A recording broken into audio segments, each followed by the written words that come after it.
गंगा के किनारे बसा एक छोटा सा गांव विष्णुपुर अपनी प्राचीन कहानियों और रहस्यमयी घटनाओं के लिए प्रसिद्ध था। लेकिन इस गांव में डर का माहौल था। अरे श्याम, सुना है गांव के बाहर एक हवेली है जहाँ चीखने चिल्लाने की आवाज आती है। अरे हाँ भाई, मैंने भी सुना है चीखने चिल्लाने की आवाज। मैं तो कहता हूँ कि वहाँ भूत वूत तो नहीं है। अरे हाँ भाई, मुझे भी ऐसा लगता है। इस गांव में एक पुरानी हवेली थी जिसे लोग भूतिया हवेली कहते थे। कहते हैं कि वहां रात में अजीबोगरीब आवाजें आती थीं और कोई भी व्यक्ति जो रात में उस हवेली के पास गया वापस नहीं लौटा। इस भूतिया हवेली के कारण लोग दूसरे रास्ते से जाने लगे। लोग उस हवेली से डरने लगे और वह रास्ता वीरान पड़ गया। और डर के कारण गांव में भी हलचल मची थी। डर के कारण लोग घर के बाहर नहीं निकलते थे। सब अपना काम धाम छोड़कर घर में रहते थे। गांव में पिछले 2 महीने से ज्यादा हो गया था, तब भी गांव सुना सुना लग रहा था। लोग घर में रहकर परेशान हो गए थे और कई लोग तो बीमार भी पड़ गए थे। लोगों का जीना मुश्किल हो गया था। इस समस्या का समाधान करने के लिए लोग गांव के मुखिया के पास पहुंचे। आप तो जानते ही है मुखिया जी, गांव में क्या हो रहा है। इस भूतिया हवेली के कारण पूरा गांव डरा हुआ है और बहुत लोग बीमार भी पड़ गए हैं। जल्दी कुछ नहीं किया तो अनहोनी हो सकती है। आप ही कुछ कीजिए मुखिया जी। अब तो कुछ न कुछ करना पड़ेगा, नहीं तो बहुत बड़ा संकट आ जाएगा। आप लोग डरिए नहीं, मुझ पर भरोसा रखो, कोई न कोई रास्ता जरूर मिल जाएगा।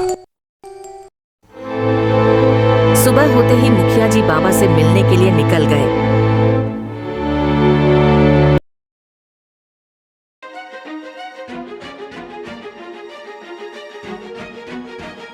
बाबा मेरी मदद करो, गांव में एक समस्या आ गई है। गांव के पास एक पुरानी हवेली है।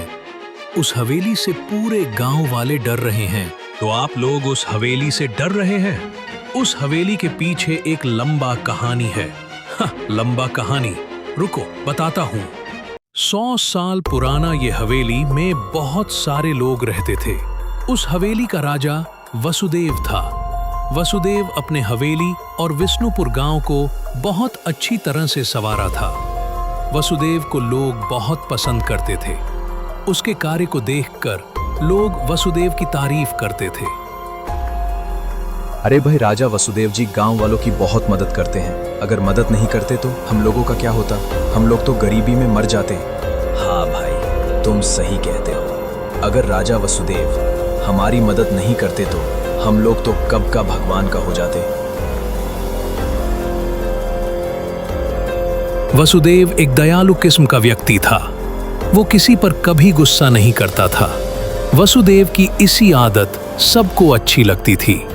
वसुदेव जिसको भी कष्ट में देखता उसकी जरूर मदद करता और जिसको अन्न की आवश्यकता होती थी उसे अन्न भी दे देता और जिसे कपड़े की आवश्यकता पड़ती तो उसे कपड़े भी दे देता।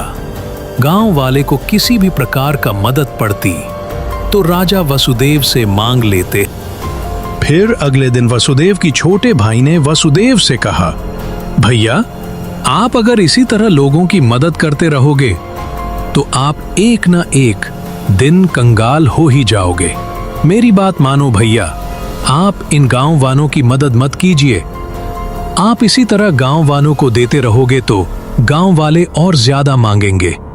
आपका भलाई इसी में है भैया कि आप गांव वालों की मदद मत कीजिए। ये क्या कह रहे हो चरण? तुमसे ये उम्मीद नहीं थी और मैं गांव वाली की मदद नहीं करूं तो क्या करूं? आखिर गांव वाले भी मेरे परिवार जैसे ही हैं। मैं ऐसा कभी नहीं कर सकता। मैं गांव वालों की मरते दम तक सेवा करूंगा। फिर वसुदेव के भाई मन में बोला, ये भैया तो मेरी बातों पर विश्वास ही नहीं कर रहे हैं। मुझे ही कुछ करना पड़ेगा, कहकर आगे निकल गया।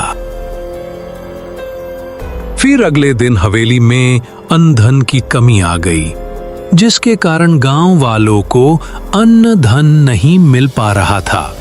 उसके बाद राजा स्वयं गांव में आ गए। फिर बोले, मेरे प्रिय गांव वालों, मेरे हवेली में अन्न धन की कमी आ गई है। मैं आप लोगों को बता देना चाहता हूं कि आप लोगों को अभी थोड़े दिनों तक अन्न धन नहीं मिल पाएगा। कृपया आप लोग थोड़ा दिन इंतजार कर लीजिए, फिर आप लोगों को अन्न धन मिल जाएगा। फिर गांव वाले थोड़ा दिन इंतजार करते हैं। फिर अगले दिन हवेली में एक नया काम करने वाली बाई आई। उसका नाम था चंपा। चंपा विष्णुपुर से आती थी। चंपा की घर की स्थिति ठीक नहीं थी, इसलिए चंपा इस हवेली में काम करने आई। हवेली में चंपा सबसे पहले झाड़ू लगाती, उसके बाद कपड़े धोने चली जाती थी, फिर उसके बाद बर्तन भी साफ कर लेती। फिर हवेली का सारा काम पूरा कर लिया करती थी, उसके बाद घर चली जाती थी। हवेली से घर की ओर जा रही थी तभी, सुनिए, रुकिए रुकिए, तुम्हारा क्या नाम है? हाँ महाराज जी, आपने मुझे कुछ कहा। तुम्हारा क्या नाम है? मेरा नाम चंपा है। से उसकी ओर देखा और उसके बाद बोला, मैं तुम्हें देख रहा हूँ, बहुत सुंदर हो, मैं तुम्हें पसंद करता हूँ। फिर चंपा बोली, ये क्या कह रहे हो महाराज, मैं कुछ समझी नहीं। फिर वसुदेव बोले, मैं बहुत चाहता हूँ तुम्हें चंपा, तुम मुझे बहुत अच्छी लगती हो, मैं तुमसे शादी करना चाहता हूँ। चंपा कुछ समझी नहीं। उसी दिन एक नया अध्याय शुरू हुआ। अब रोज शाम को चंपा हवेली के उसी हिस्से में जाती थी जहां वसुदेव उसका इंतजार करते। उन दोनों के बीच धीरे धीरे बातचीत होने लगी। अब इन दोनों के बीच नए रिश्ते बनने लगे। वसुदेव देर रात तक सोते नहीं थे, वह चंपा के बारे में खोए हुए थे। चंपा अब उनकी बाई नहीं, वो अब संगिनी बन गई थी। ये सब देखकर लोग बोलने लगे कि ये राजा वसुदेव को क्या हो गया है, ये काम वाली बाई के चक्कर में पूरा ढह गए हैं। अब क्या होगा? अगर ऐसा चलता रहेगा तो हवेली और गांव को कौन संभालेगा? कुछ न कुछ तो करना पड़ेगा, नहीं तो राजा वसुदेव गए काम से। हाँ, आप ठीक कह रहे हो, अगर ऐसा चलता रहा तो सब बर्बाद हो जाएगा और राजा वसुदेव की पत्नी को पता चलेगा तो वो क्या सोचेगी, वो तो शर्म से मर जाएगी। अब हम तो कुछ नहीं बोल सकते। राजा वसुदेव को अगर बोल भी दूंगा तो मुझ पर ही भड़क जाएंगे। अगले दिन सुबह फिर हमेशा की तरह चंपा वसुदेव के पास आई और बोली, वसुदेव जी, मैं कुछ कहना चाहती हूँ, आपको मैं पसंद करती हूँ। क्या तुम मुझे पसंद करती हो? मैंने तो सोचा ही नहीं था। उसी दिन हवेली में निर्णय लिया गया कि आज मैं बहुत बड़ी बात कहने जा रहा हूं। यह सुनकर आप लोगों के पांव के नीचे से जमीन खिसक जाएगी। वह बात है कि हमारे हवेली में एक काम करने वाली एक बाई आती है, उसका नाम है चंपा। उस लड़की के साथ में विवाह करना चाहता हूं। बस ये बात बतानी थी आप लोगों को। ये बात सुनकर सब लोग हैरान हो गए।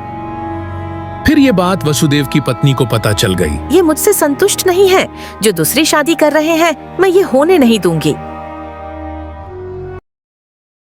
रानी वसुदेव के पास गई और बोली, सुना है आप दूसरी शादी कर रहे हैं? हाँ, मैं उस लड़की से शादी करना चाहता हूँ। अगर आप इस लड़की से शादी करना चाहते हो तो मुझसे शादी क्यों की? इतना बेकार लगती हूँ मैं। अरे ऐसी बात नहीं है। अगले दिन सुबह मैं अब नहीं जी सकती, मैं मर जाऊंगी। और वह आत्महत्या कर बैठी।